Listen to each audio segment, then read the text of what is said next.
Ramily, this Sunday, we are headed up to Seattle to face the Seahawks in the NFC Championship game. I cannot wait. We are going to break down some takeaways from this weekend's divisional round win against the Bears, some things that I thought went absolutely swimmingly for the Rams, and some things that need to get fixed before this weekend's game. And then we're going to do a little bit of a preview of this weekend's game. We got a loaded show for you guys today on the Rams Report, but first, I need some help from you. We're racing all the new channels to 1,000 subscribers. We are over halfway there. And right now, just to say so myself, we're kind of kicking the Colts Talk show's ass. But we need to continue the pressure. We need to build our lead. Chargers is ahead of us right now. Our NFC West rivals, the Cardinals, are ahead of us right now. We need to catch up to these shows. We need to bury the Colts Talk show.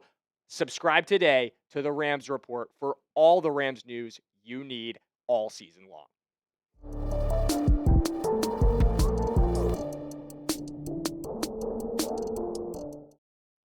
But like I said, we're talking NFC divisional takeaways and then rolling into an NFC Championship preview today. We're going to start with the Bears game, though. Three guys, and we're going to start with the positives on these things. We're going to be positive to begin with. It was a win. So even though maybe there were a few things that we absolutely need to work on, I want to give some props to three guys first. And those three heroes, in my opinion, the three guys that absolutely need to get their shine are, number one, Cam Curl. Cam Curl had one hell of a ball game, guys. He leads the team in tackles in this one. And we're going to talk about the pick, I promise you. But it's bigger than that. He comes away with 13 solo tackles. He had 2 pass breakups outside of the interception. He was flying around the field on defense. A huge part of why our secondary had the best day it's had all season. And then, of course, he saved the season. He saved the entire game, the entire year. Cam Curl, I was on stream. One of the most hopeless moments I've had all year as a Rams fan, watching Caleb Williams drive down the field, and Cam Curl saved the day. Absolutely, he's a hero. He's the biggest hero of the game, maybe bar Harris and Mevis. But Mevis did not make our heroes list, I will say that. I think that kick was pretty makeable for him. But somebody that did ball out in this one, that I think did not get enough credit, buried a little bit by Cam Curl, buried a little bit by the final drive from Matthew Stafford, which was fantastic. But Kyren Williams was the heartbeat of this offense all game long. Kyren Williams was the driving force. We're going to talk more about, I think he should have had more volume. I think he should have been more involved. But man, Kyren delivered. In a career that has been full of nightmare moments in the divisional round, of critical fumbles, something that's haunted Kyren throughout his career, he buries his demons in Chicago.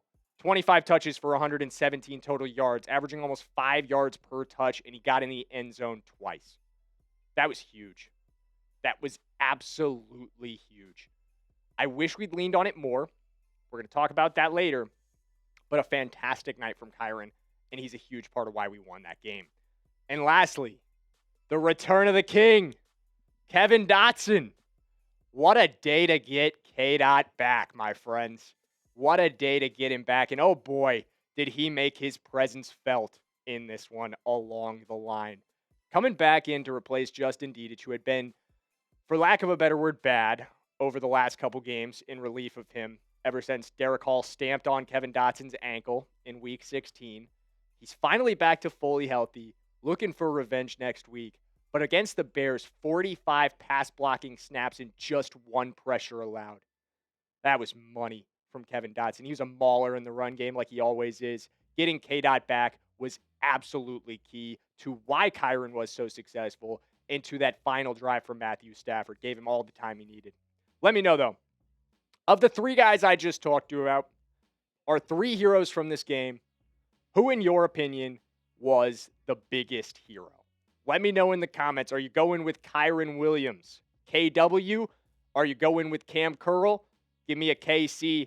Or are you going with K-Dot? Give me a KD in the comments. If I was going to do it, I got to go KC, guys. Cam Curl with that pick. He's the biggest hero of the night, in my opinion.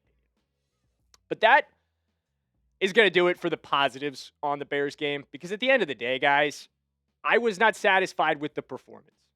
I don't think that many people on this Rams team were satisfied with the performance. I think everybody in that locker room knows that while that was good enough to get out of Chicago, it ain't going to cut it in Seattle.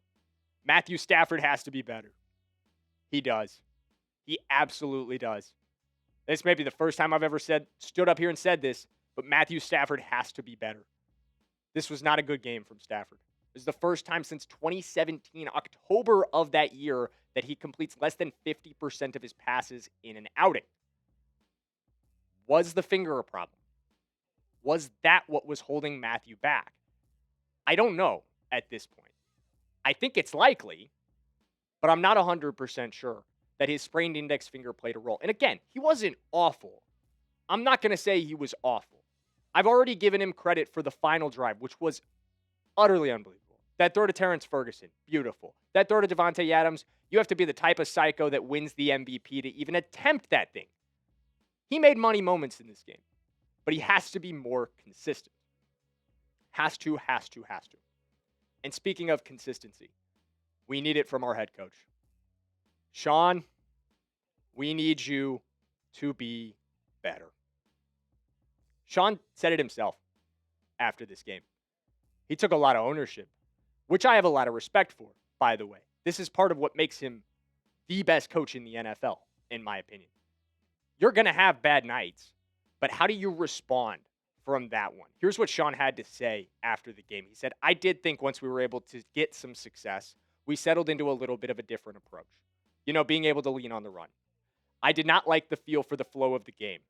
Defensively, it kept us in it in spite of how poor of a job I did. That's ownership, guys.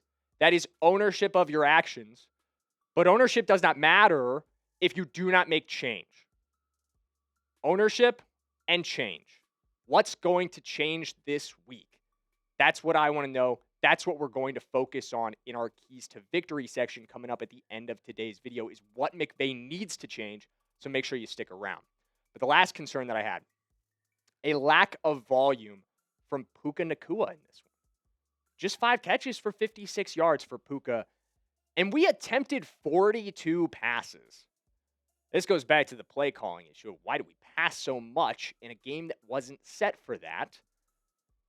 But if we're going to pass 42 times, at least 15 of those better be headed in the direction of number 12.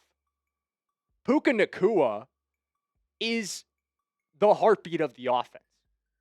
I know it was Kyren, but it should have been Puka in that divisional round game. What he can do with the ball in his hands, I said this during our live stream. We make wrong decisions, 12 makes you right. He's talented enough to correct your failures. He is an eraser of deficiency. Give him the ball.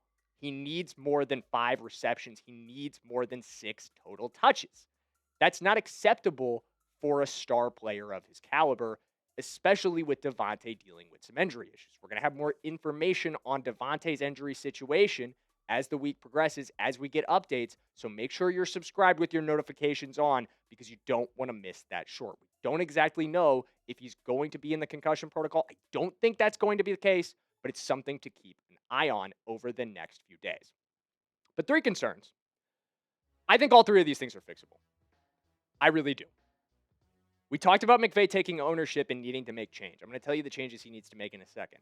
We can get Puka the ball pretty quickly. That's fixable. That's easy. And Matthew Stafford needs to get healthy. But let's turn the page. The Seahawks. I know. I've been seeing it. I've seen the comments on Instagram. A lot of Rams fans are worried. Coming off a 41-6 drubbing of the Niners, this Seahawks team is getting the hype that they deserve off of that. People are calling them the best team in the NFL. There are people that don't think we have a chance. But let me tell you right now, something you already know. We are a whole lot tougher than the Niners backups. The Niners second stringers are not anything like what they're going to match up with when we head up to Lumen Field. That's what it is. 2 games against this team this season, we have been dead even. I was talking with Colin, who's producing the show, and is a big Seahawks fan, about how unbelievably freaky these stats are, guys. 1-1 in the series, 58 points for us, 57 points for them, 830 yards for us, 829 yards for them, 6 yards per play, 5.8. The only notable discrepancy, the only big gap is the turnover battle. And we've mopped the floor with them in the turnover battle over the first couple games. That's going to be the difference in this one. I really do think so. 3 keys.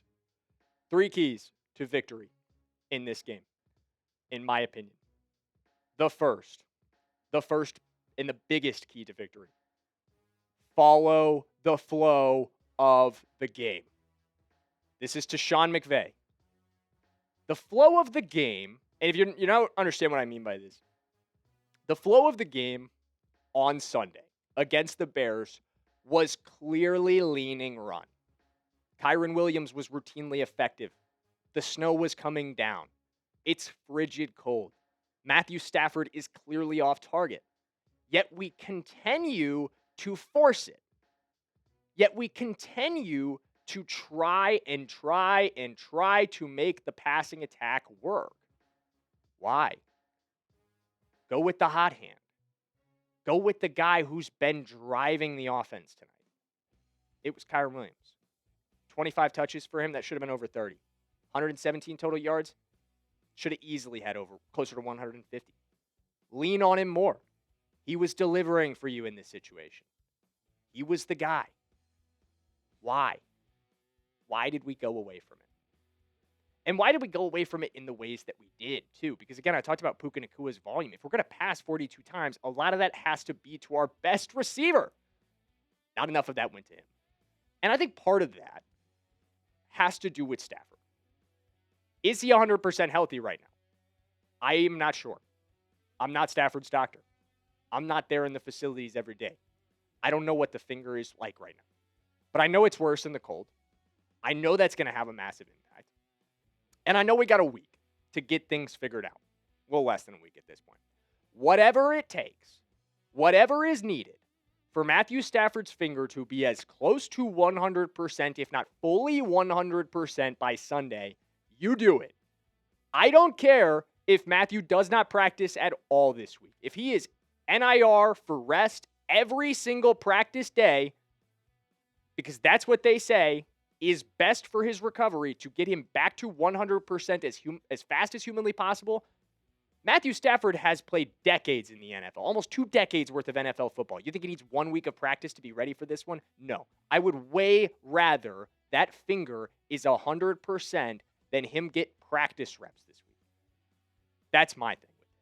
He's a veteran quarterback. He is ready to go. He came into this season off of very little practice reps, and he is the front runner to win the MVP. I think he can win an NFC Championship with his finger at fully percent with little to no practice reps this week if that's what it takes to get him there. But lastly, you've got to be opportunistic on the defensive side of the ball. You've got to. Because the opportunities are going to come your way. We know this about Sam Darnold. We've played him so many times in the last year. The last calendar year, give a couple days for that wild card in 2024. We've seen this guy 3 times. And all 3 of them, he's thrown us at least one. 1 pick in the wild card last week. We also sacked his ass 9 times. Or wild card last year, excuse me. 4 picks in the week 11 matchup. 11% of everything that left his hand wound up in one of our guys' hands. And 2 picks in the week 16 loss. He'll give you opportunities. He's going to throw it your way. He can't help but do it. It's just who he is. Take advantage. Live on the turnovers. Turnovers saved you against the Bears. I think they can do it again against the Seahawks. Darnold will give you chances. You've got to cash them in by both A, getting the turnover, and B, converting points on offense. Don't come up empty off your turnovers. Those 3 things are going to be massive for the Rams to win this game. If you think that they can do it, I want to hear from you in the comments. I want to know, What do you think the score of the NFC Championship is going to be? Give me a score prediction in the comments. If you're right, I'm going to give you a shout out in our video next week after the game is over. So make sure you go down there and comment that. And make sure you hit the subscribe button as well, guys, because on Sunday for the NFC Championship, I've talked a couple times in this video about our divisional round stream that we had against the Bears. It was an absolute blast. Hundreds of Rams fans come and hung out with us in the stream. Don't miss the NFC Championship stream. Come hang out with some Rams fans. Root on your team again. And they need you guys. They need you in Seattle. Show up to the stream. Sub for Rams Dubs. And we will see you on Sunday.